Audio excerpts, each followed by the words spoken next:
welcome to Arts Express. This is Prairie Miller, and on the show, Pacifica host Garland Nixon on prosperity piracy, pickup trucks, and that's where we are right now as we watch the system unravel.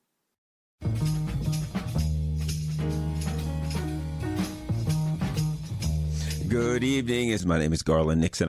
The reason we can have the kind of conversations that we have on here is simply because we are not encumbered by corporate money. We're not, taking big funds from some billionaire or corporation or whatever. And so we can say what we want. You know, what's interesting is I've had people, well, Garland, I think you're getting money from fill in the blank. Right? Fill in the blank. You're getting money from the Republicans. You're getting money from, some whatever. And I'm like, yeah, well, whatever. That's fine. It's good because it's hard for people to believe. I think what happens is this. People, we are so, our society, as we observe this country, the institutions of this country collapse, right? The political institutions are collapsing. The academic institutions are collapsing. The media institutions are collapsing. As we watch that happen, it's difficult for us to accept that the social, that the intellectual institutions in our own minds are collapsing. That, as we watch this whole thing fall apart, it's very difficult for people to look at this system as an entire system, to look at it in a holistic manner and say, man, this system is bad news. Instead, it has to be taken apart, and we are trained to side with a piece of the system, to say, well, yeah, this part of the system is bad, but that part of the system is good. This part of the system is doing the right thing, but that part of the system is doing the wrong thing. This part of the system is bad, but at least it's a little better than other parts of the system. And for those of us who say, I only see this thing systemically, and the system is unraveling, and it's not like one part of the system is going to come apart and the other one will be fine. One person is going to dismember the system. The system's great. It's like, I'll put it like this. Have I referred to Biden as a fascist? Yes, I have. Have I referred to Trump as a fascist? Yes, I have. Have I referred to other presidents? Most all of them as fascists. Yes, I am. Now, I know people that simply say Trump is a fascist. I know Republicans. Well, Biden was a fascist. Why? Because there are those who argue that fascism is the end stage of capitalism, right? That as capitalism starts to do what capitalism starts to do and fall into, disarray, shall we say, that the only thing that the ruling elite can turn to is totalitarian, authoritarian measures. When you have a system, an economic system that no longer provides for the basic needs of the people, right? When you have a system where the only thing it does is extracts money from the working class and the poor and puts it in the hands of the richest, and the rich get richer and richer and richer. Elon Musk is worth $500 million, but I could go on and on. There's a handful of billionaires that own everything, and the rest of the people are barely struggling to make it, right? And now, rather than say Trump is a fascist or Biden is a fascist or that person's a fascist or this person's a fascist, I would put it a different way. Fascism is when the system no longer provides for the people. And the people are restive. The people are unhappy. The people are angry. The people are trying to figure out what's happening. The people are shaking their fist. And the system now, and the people don't want to cooperate. The system says, do this. And the people start saying, we don't want to do this. This ain't working for us. The only thing that the system can do is crack down on them, is get harder on them, right? Is push down on them, right? And that's fascism. It's the totalitarian system. See, when things are going well in the 80s and 90s, the people here in America were doing okay. 70s, they were doing pretty good. Jobs, you could get out of high school. I remember there was a time when somebody could get out of high school and go get a job, most anywhere, and buy a brand new car. New. I knew guys that did it. Buy a new car and get an apartment. Imagine right now, if you're 20 years old, if you're 19, 20, 21, whatever age, and you got out of high school and you could go get a job working in a warehouse. And based on that warehouse salary, you could buy yourself a nice car and have an apartment and move forward with your life. That's not happening now. So people then didn't have to, they weren't as angry, as upset, as stressed out. They weren't pushing back. They kind of went along with things because it was working for them, right? Now, at the time, here's what I would argue. What the people in America didn't know was why that was so. You see, as in America, the people here, you could get a job, things look pretty good. Why? Because the United States government was going around the world overthrowing governments, stealing the natural resources out of these other countries, robbing them blind, murdering, slaughtering, doing every terrible thing in the world. And the American people got some level of benefit from that piracy, you know? The way I put it is the American people were like a mafia wife. Her husband's out there killing, robbing, doing all kind of thievery, cutthroat activities, all kinds of terrible, illicit things. Now, the mafia wife is living in a nice home. She's driving a Lincoln Continental. She's wearing the best clothes. Her kids are going to private school. She doesn't really want to know how her husband's getting that money, but she's living pretty good, right? That was the American people. They didn't really want to know, and they would ignore. And if the government said, nah, we're doing everything on the up and up, we're standing for human rights, the American people would believe it. Yeah, okay, yeah, we're standing for human rights. We weren't. We were doing the same treachery that we're doing right now, if not worse. But the American people were getting a little bit of a bribe, and the prices were affordable. And it was aligned with what they were making. Now what we have is a system where what has been called by some, the Marxists will refer to as the crisis of overproduction. Wherein, what is the crisis of overproduction? The crisis of overproduction, the description of that, and I'm not saying I advocate for or against it. I'm just telling you this is one of the theories, the Marxian theory, right? The crisis of overproduction, and that the Marxists would argue, not a Marxist, but I've studied it enough. I've studied lots of libertarianism. I've studied all these things, so I understand their arguments. The Marxist crisis of overproduction says eventually what you get is, as an example, you can't afford a house because there's too many houses. Right? There's so many houses out here. The price goes up. The market gets flooded. And here's what happens. Here's part of it. You're working, I don't know, at a factory making Fords. And Ford wants to make its maximum profit, right? So Ford says, I'm going to make lots and lots of profit selling this F-150 pickup truck. Now, what Ford says is, well, I got to buy steel and aluminum and tires. The price of the steel and aluminum tires is constant. There's nothing I can do about that. I got to pay for my shipping of the Fords. I can't do nothing there. I can't get extra profit out of that. I got to pay for, all of these static prices, things that I have to pay in order to make a Ford F-150 pickup truck. There's no way I can get additional profit. Where can I get additional profit? There's only one place. From my employees. I'm paying my employees $40 an hour, but I want more profit. The only way I can make more profit is to reduce the amount I'm paying my employees or get rid of some of my employees and replace them with robots and AI and all that stuff. So Ford is able to be, man, they're really good. They fire a bunch of employees. They lay some of them off. They replace some of them with robots. They lower the prices, lower the salaries of the rest of them. They do all of these things. And now Ford can make an F-150 and make maximum profit. Then they say, now that I'll do that, all I got to do is raise the price of F-150s. And I can make even more. Now, so now they raise the price of the Ford F-150. So they're paying their workers less. They have fewer workers. They raise the price. But we have a problem now. You see, the workers who made the Ford F-150 pickup trucks, who got fired and who make less now, what happened to those workers? They're gone. And they can't afford the F-150. So part of the crisis is when the system beats, abuses, and impoverishes the working class are also the consumers. And now you have a paradox. Now you have a contradiction where the consumers are the ones who are economically beat down by the system, so the system could make a greater profit. But the consumers, the workers, are also the people who buy it. So you can make a F-150 cheap, but there ain't nobody that can afford an F-150 because you've done laid them off. And so did the other companies. And you can see that now. What did they say for all of these years? We can't raise the minimum wage because everybody will get fired.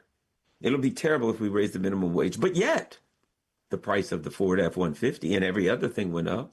Everything went up, but they can't afford to raise the minimum wage. And The money that the corporations were making, the profits went up, but they can't afford it for the working class. They can never afford anything for the working class. See, when they say we're going to increase money that goes to the defense budget, both parties vote for it. But when they say, we need some extra money for college for young folks, we need some extra money for the street, we need some extra money for the community. Guess what? What are the first thing they say? Who's going to pay for it? We can't afford that. That's going to destroy our budget. The budget is not for the people. The money is not for the people. The money is extracted from the people. The money goes to the wealthy class. And eventually, you have what we have now. A system where the jobs don't provide enough money for the people to live a decent life. That's what you have. And then at that point, what can you do if you're the system? You got to get the people fighting against each other, fighting amongst each other. Because if you don't, you know what? You got to find they got to blame something. They can't say this is a systemic, this is a structural problem. This is what this system creates. They have to say, why, if it wasn't for Trump, if the Republicans wasn't in, everything would be fine. And then the Republicans got to say, well, it was the fault of Obama or Biden. If only they wasn't in, it wouldn't be fine. The system always has to part of the system always has to say, we're the good part of the system, why the bad part of the system, fix it. And then, as you hear me say every week, as Frederick Douglass said, we end up like two slaves fighting over whose master is the richest and whose master got the richest house, and there's nothing in it for you. That's where we end up, and that's where we are right now. And you watch the system unravel.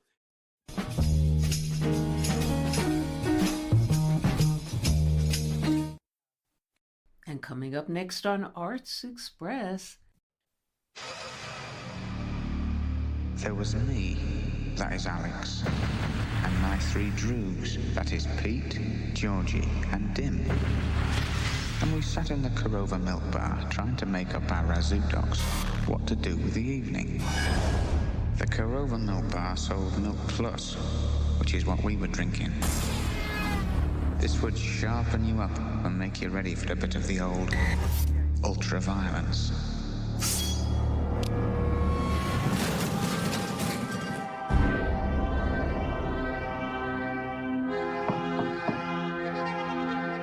Hi there, my little droogies. The evening's the great time, isn't it, Alex boy? He's enterprising, aggressive, young, bold, vicious. He'll do.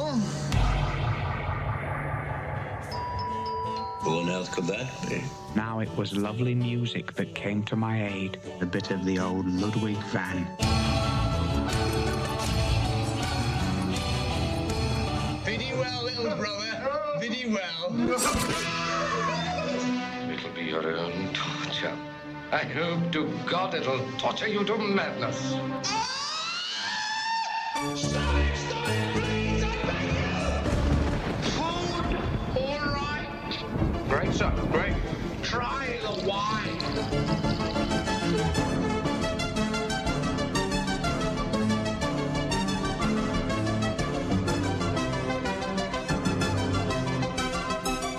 Oh, it was gorgeousness and gorgeosity made flesh. And those were scenes from A Clockwork Orange, the 1971 cinema classic starring a scary young Malcolm McDowell back then. And McDowell is our guest on the show, talking about The Partisan, his Rupert Murdoch in Bombshell, and memories of Stanley Kubrick on A Clockwork Orange.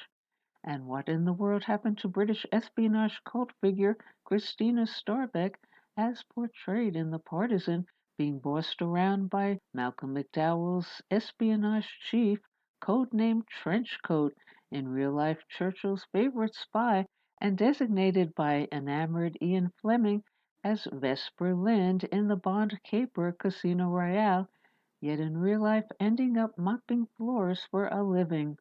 First, some scenes from The Partisan, then Malcolm McDowell. You're impulsive, irresponsible. You're a burnout who's forgotten how to play the game. We all hide ourselves. Christina Scarbeck. You're our best candidate. You'll be dropped into France at the next full moon. It's your job to be our safety net on the ground. It'll be the biggest weapons landing behind enemy lines that's ever been undertaken. With the successful outcome resting in your hands, are you of sound mind? Who were those men? Resistance fighters. This is my land. You no idea how it feels to watch it wash away with your people's blood. I know who you really are.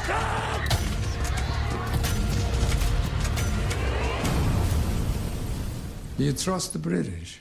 I'm learning not to trust anybody. You know, you're lying to yourself if you think this is really you. The hardest lie to recognize is the one you tell yourself. We're coming out to end it like soldiers.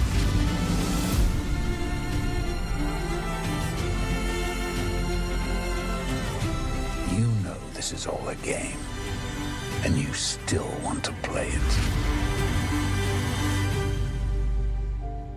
How else would one survive in the shadows?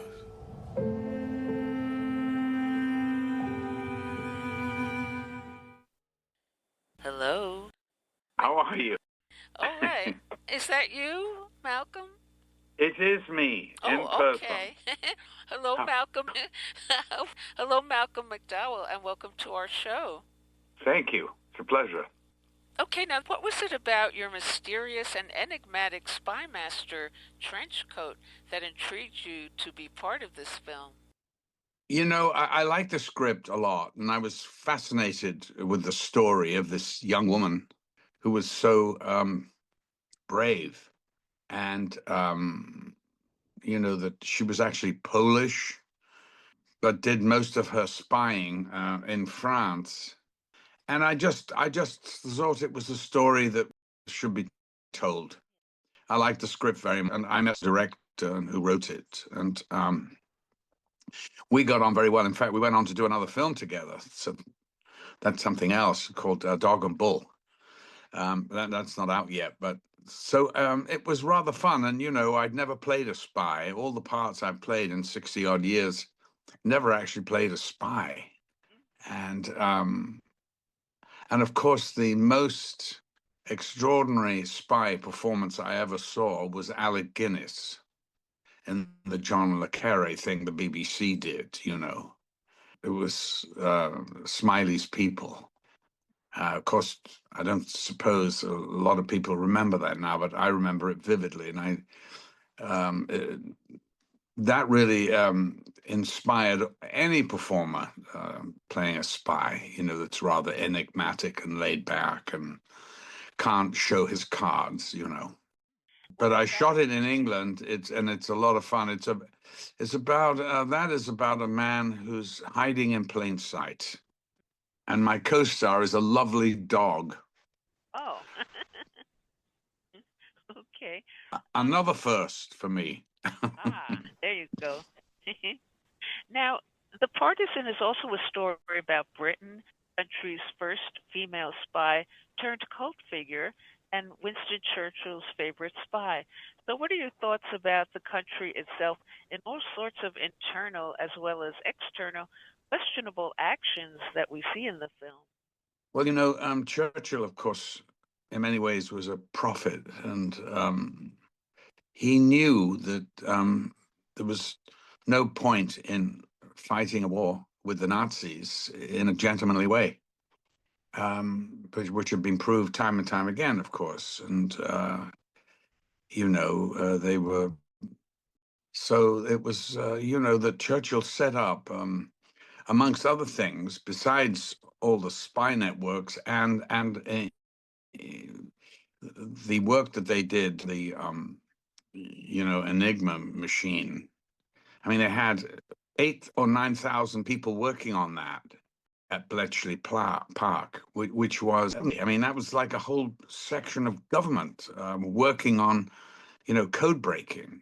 I mean, I don't think any nation had ever spent those resources ever before. But of course, it paid off, and the results we all know. But so this is all part of that frame of mind. Churchill is the one who set up the commandos, the SAS, for these raids, and that was extraordinary. What happened there, there's lots of stories about that in the SAS, and so that was really all came from Churchill, who was prepared to take a risk, and do things a little less, conventionally. And I think this is all part of it, and the spies and all the rest of it, and going in, and I think that that was all part of what was going on at the time, and a very important part, obviously. Any thoughts on the possible inspiration for this film about the past in the present moment in time, shedding light on the present time about endless wars since then, and leading up to a potential World War III brewing today? Well, let's hope we're not, we're not at the doorstep of World War III yet. But, of course, every single conflict, whether it be in the Mideast or in, Ukraine, is a warning, and things can easily escalate, for no apparent reason. For instance, the First World War on an assassination, which was an excuse that the Germans wanted, so it really,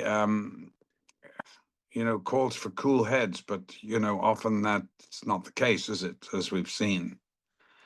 And then, I mean, just the world we live in right now, you'd think that we'd learn something from the past, but I guess they haven't. So here we go. And, the mess that we're leaving our children and grandchildren is pretty bloody awful.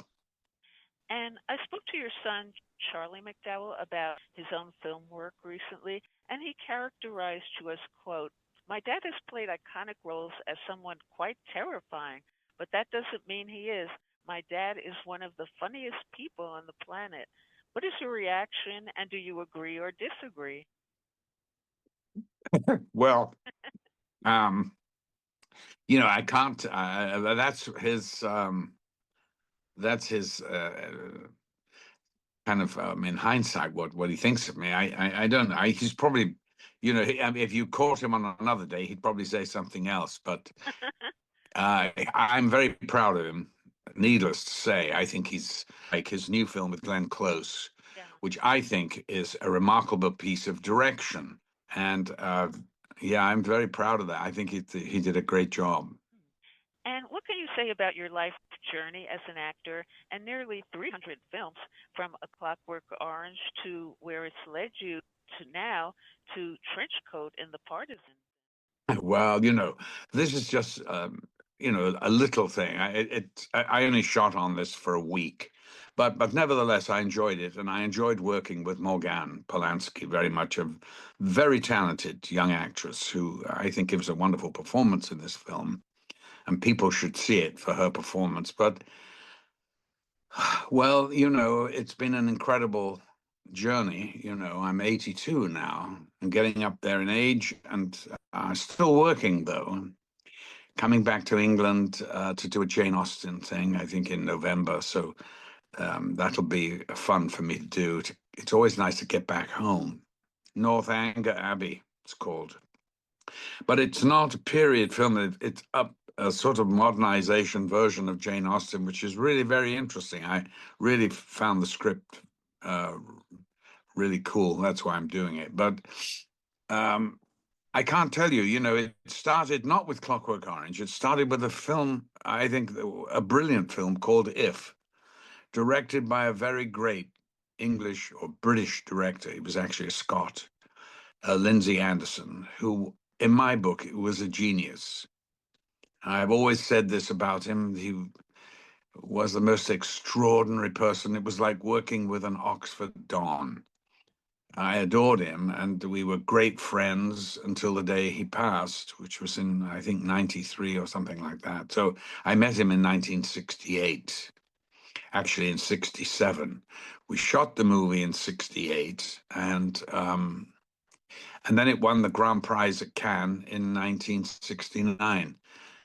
And that started it all for me. Kubrick cast me as Alex in Clockwork Orange. And of course, that became an art movie, if you like, especially of the period. And sorry, yeah. What are your memories of Stanley Kubrick as a director and your personal memories? Oh, I have very fond memories of Stanley. I mean, he was another extraordinary person, extraordinary man, and just as extraordinary in a very different way to Lindsay Anderson. Stanley he wasn't so concerned with the sort of human condition he didn't really care about what the actors were going through. Just do it, don't come to me with any ideas, or just show me, do it. That's why he loved Peter Sellers, because Peter would do all these funny characters, and often they'd use them, especially in Strangelove. Dr. Strangelove is an amazing film, and Peter Sellers is extraordinary, all these parts that he plays. And I would suggest that that's one of the go-to films I have when I'm looking for something to watch again. It's a total masterpiece in my view. But then, Stanley was one of the most extraordinary directors because he was making sort of art films that were popular.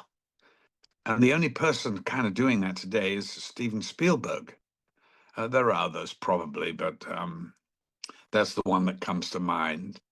So Stanley was much more into the technique of filming than Lindsay. He's more a poet. Lindsay was,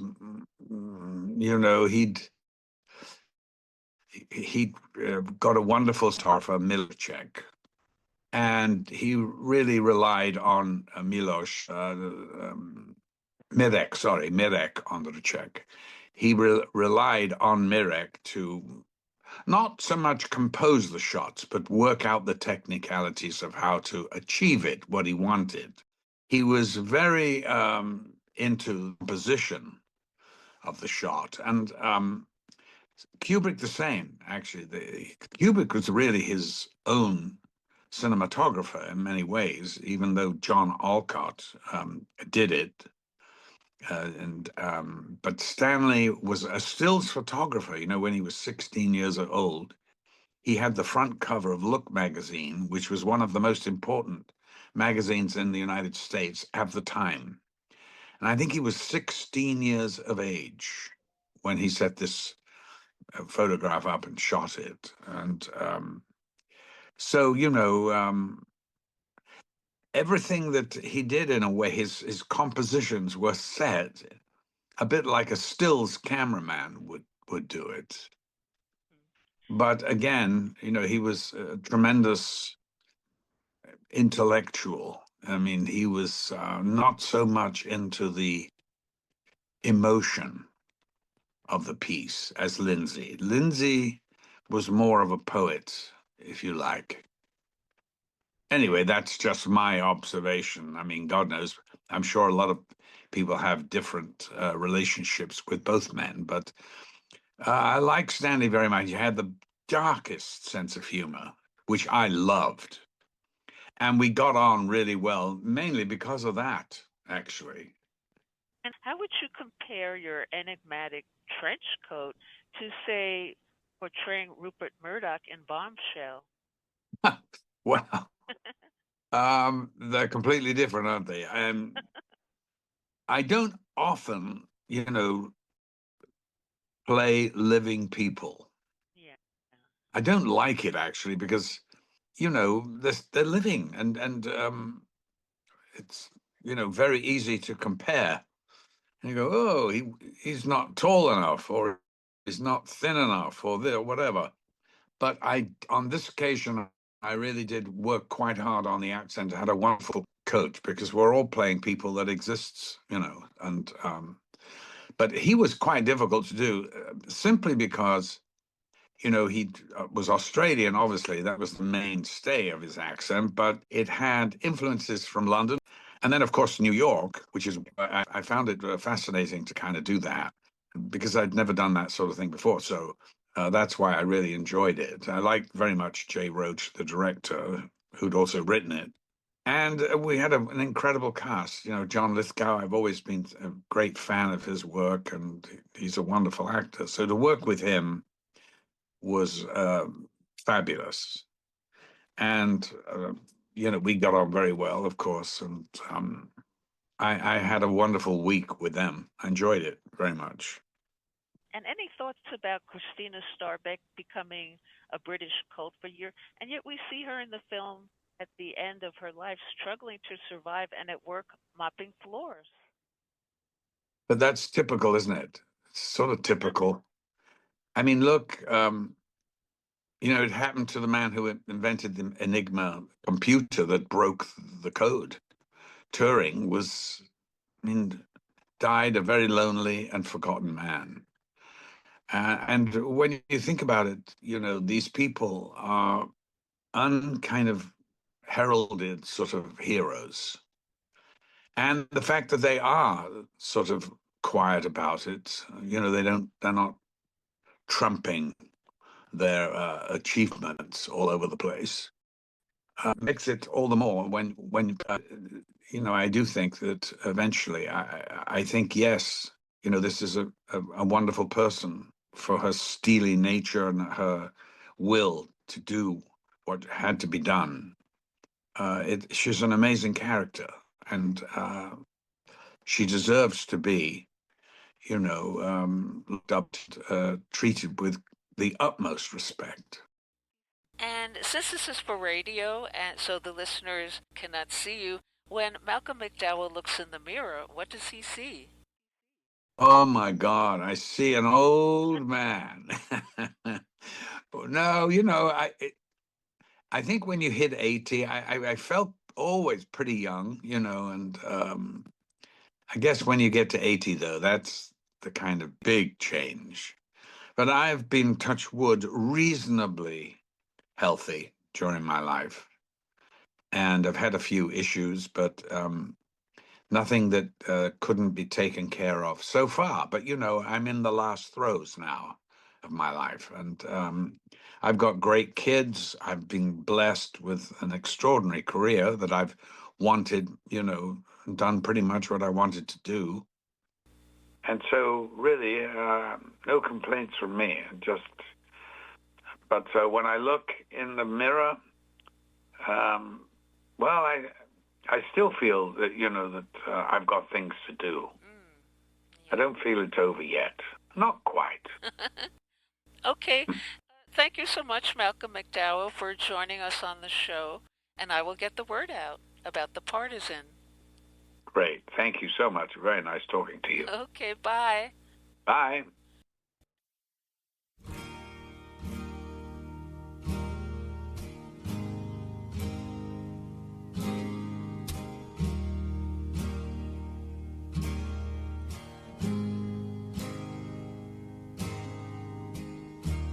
Across the morning sky, all the birds are leaving.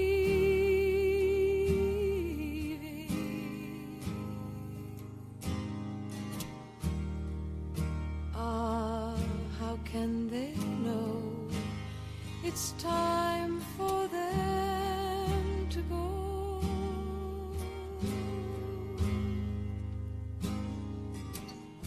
Before the winter fire,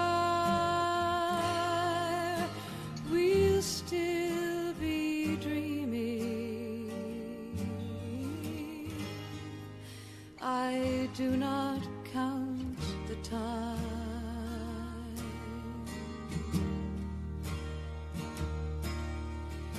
Who knows where the time goes? Who knows where the time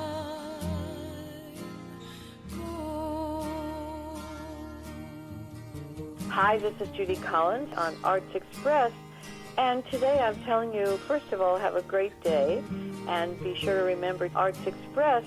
This is Judy Collins, so cheers. Sad, deserted shore, your fickle friends are leaving.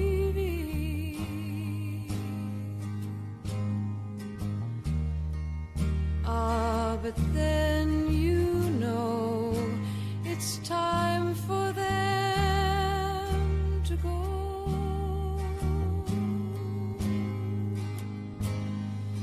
But I will still be here. I have no thought of leaving. I do not count the time.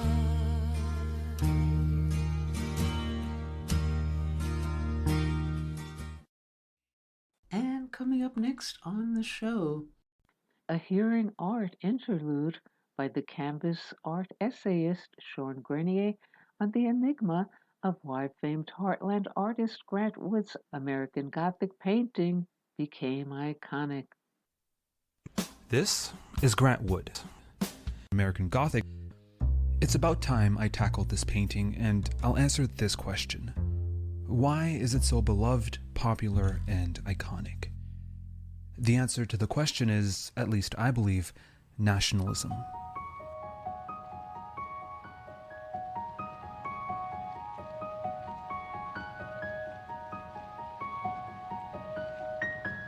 I will spare you the details of Grant Wood's life and the story behind the making of this painting.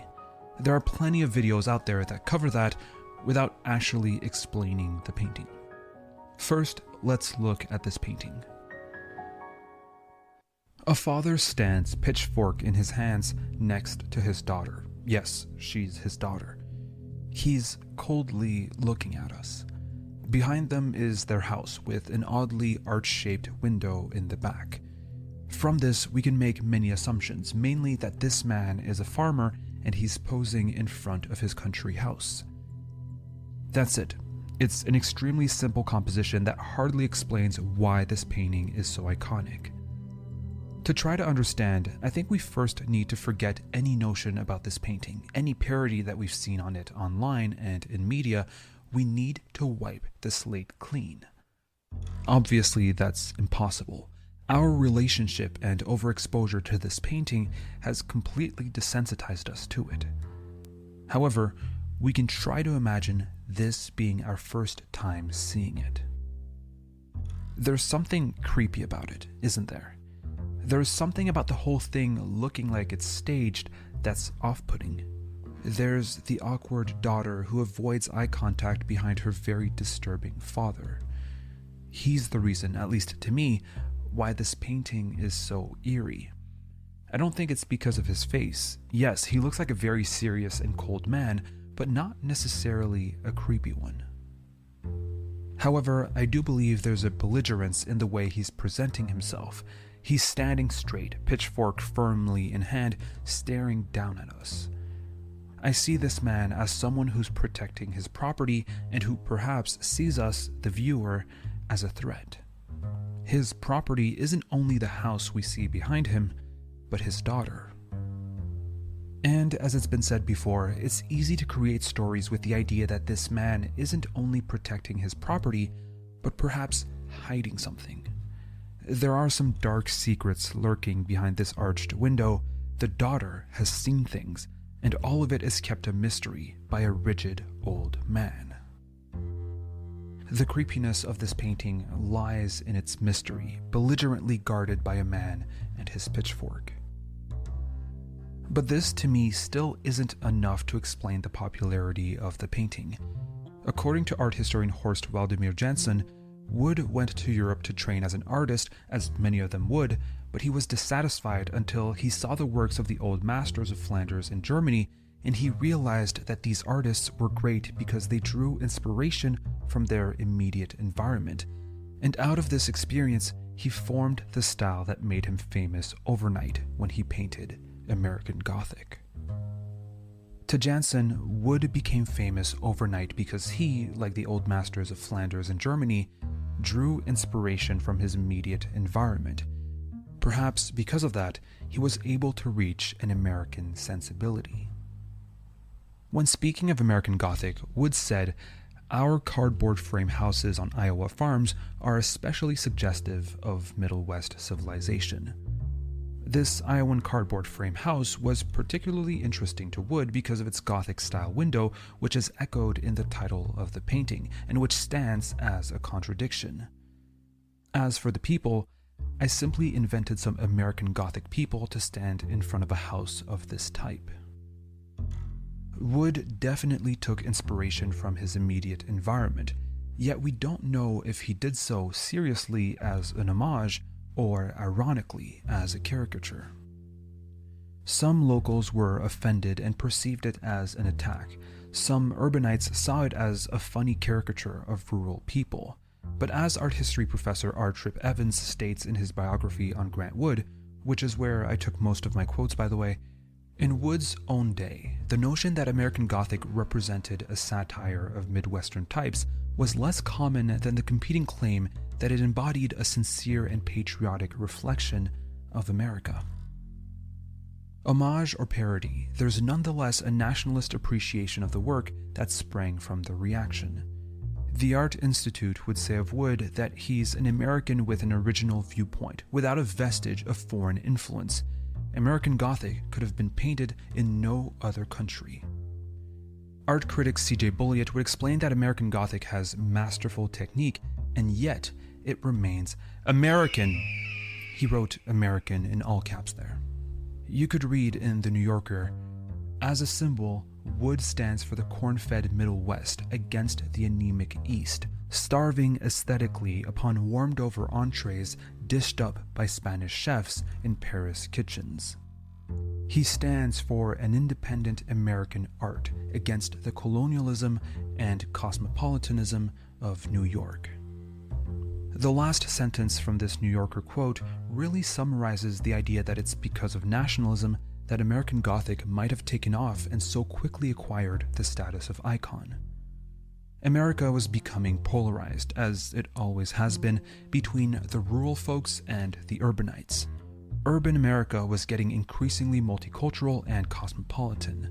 The art coming from these centers, notably New York, had strong European influences, and in the 1930s, the art that came from Europe was often modern.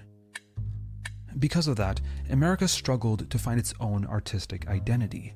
It would come later after World War II when America, as it gained power on the international stage, also gained cultural power through the domination of abstract expressionism, the first influential American art movement, filled with artists who weren't even born in America. So we're in a context of artistic exploration in the Western world where artists created new modes of expression, new trends, and new art movements. However, America was lagging behind, and as seen, an urban art corrupted by the influences of European modern art cannot be true American art.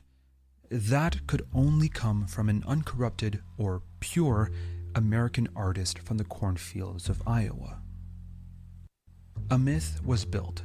Grant Wood was this prophesized purely American painter. His style came from no influence other than his own hard work, creativity, and the good old American traditions and values he grew up with and embodied. American Gothic was the materialization of the will for America to create a modern cultural identity of its own, independent of outside influences. But that's not really possible. Creating pure art uncorrupted by influences from outside your borders is impossible. Even modern art in Europe came from outside influences, notably from Japan. I made a video about that. As stated earlier, Grant Wood studied in Europe, learned from the many modern movements he encountered, and was heavily influenced not only by them, but also by the old masters of Flanders and Germany.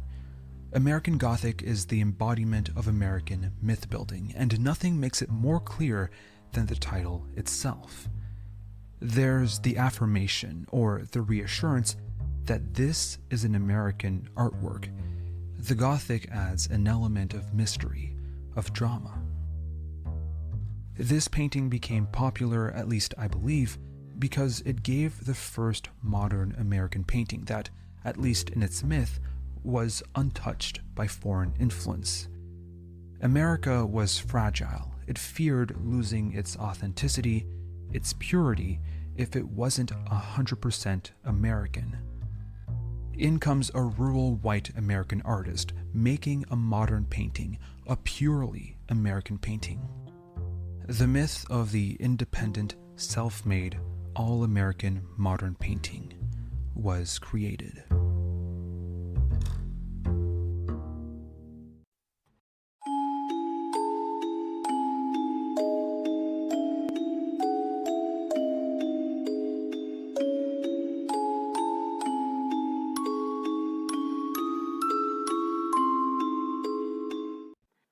And now, Arts Express Paris correspondent Professor Dennis Broe on the South African TV thriller series Lioness.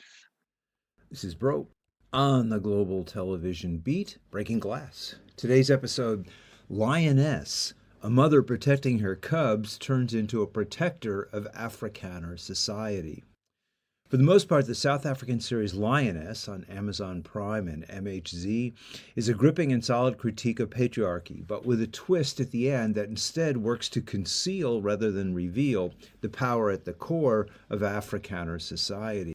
Samantha, Shannon Ezra, as the series opens, is just being let out of prison, where she served 8 years as a co-conspirator with her husband in an attempt to defraud his clients.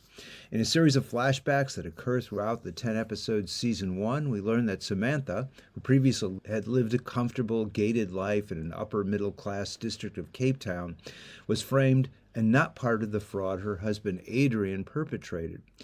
Her goal, when she is freed from prison, is to reclaim her 3 children and clear her name, and in that order, which is part of what gives the series its dramatic impetus. Standing in the way of that goal are a host of men whose deception and constant deceit threaten her and her children. Adrian is supposedly dead, but there is some evidence that the middle boy, Liam, has seen him alive after his apparent suicide.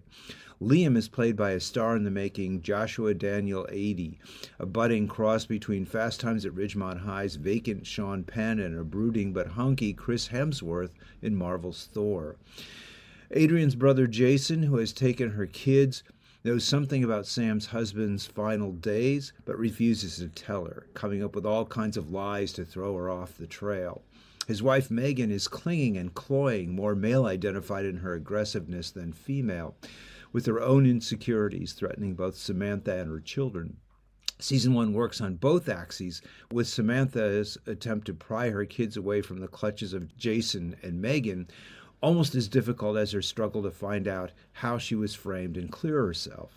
The triumphant of male power besides Jason, a judge who in this series is presented as a professional con artist, also includes Safisa, the husband of Samantha's black friend Amo, who is also likely in on the deception, as well as a cop, Anton, who speaks Afrikaner. Samantha, in a flashback, catches Anton spying on her but then falls for him, which doesn't prevent him from arresting her in front of her kids as part of the fraud. In addition, her oldest daughter, Miranda, goes through with an ill-fated wedding to Brian, who treats Miranda as his property once they're married, and when caught says things like, "I'm the only person who never abandoned you," caring on the surface but just underneath, insecure and willing to resort to violence to get what he wants. The series moves at a rapid pace, and Azra, nominated for Best Actress in a South African series, keeps it humming, driven in her twin goals and pursuing them even when it means breaking parole and being sent back to prison. There are some problems. We see little of how the black population in Cape Town lives, but we can deduce something about the gap between their world and Samantha's, in that every household is gated. The most constant scene in the series is the opening and closing of these gates, unremarked upon symbols of the disparity between the two worlds, where one flaunts its wealth behind a layer of security. Samantha's black bougie friend Amo is at odds with her, partially because her husband's lies about his own involvement in Adrian's deceit have helped separate the two friends. Her other friend is a black woman she met in prison who, out of prison, Samantha relies upon to get her fake IDs and guns. The character, one of her only allies, also perpetuates the Afrikaner fear of the black population, who they ruled over and abused for centuries. The main problem, though, occurs at the end, which I will not give away except to say that Samantha gets what she wants and stands to get justice for her wrongful imprisonment when suddenly she changes course and, once the truth is exposed, seals it back up to protect everyone involved. This is the old dramatic canard that, as the French director Jean Renoir said, everyone has their reasons. It was that realization that helped Renoir create a series of complex characters. But Renoir's films, especially those of his 30s popular front period, also ultimately came down on the side of the downtrodden and against the power structure. Everyone has their reasons, but not everyone's reasons are legitimate. The application of this formula at the end of the series not only distorts and in some cases capsizes the critique of Afrikaner patriarchy, it also fails dramatically and leaves the spectator with a feeling that their time is wasted because in the end no one is guilty. Lioness is a highly engaging series that, unfortunately, at the conclusion of season 1, covers up what it had spent the season revealing. The series begins as a critique of patriarchal power from the interior perspective of that society's women and children. In the end, it loses its nerve and instead exhibits unwittingly how a segment of white South African society seals its lies and deceit to maintain power. Dramatically, this choice to have none of the men's actions be villainous sinks the second season, which, with the tension not resolved but concealed, makes it almost dramatically unfeasible to launch a new season, and indeed, the second season follows a very dull path. This is Broe on the Global Television Beat, Breaking Glass. And that's all we have time for today on Arts Express, expression in the arts. And if you'd like to express yourself too, you can write to us at theradiogoddess@gmail.com. Until next time, this is Prairie Miller leaving the station.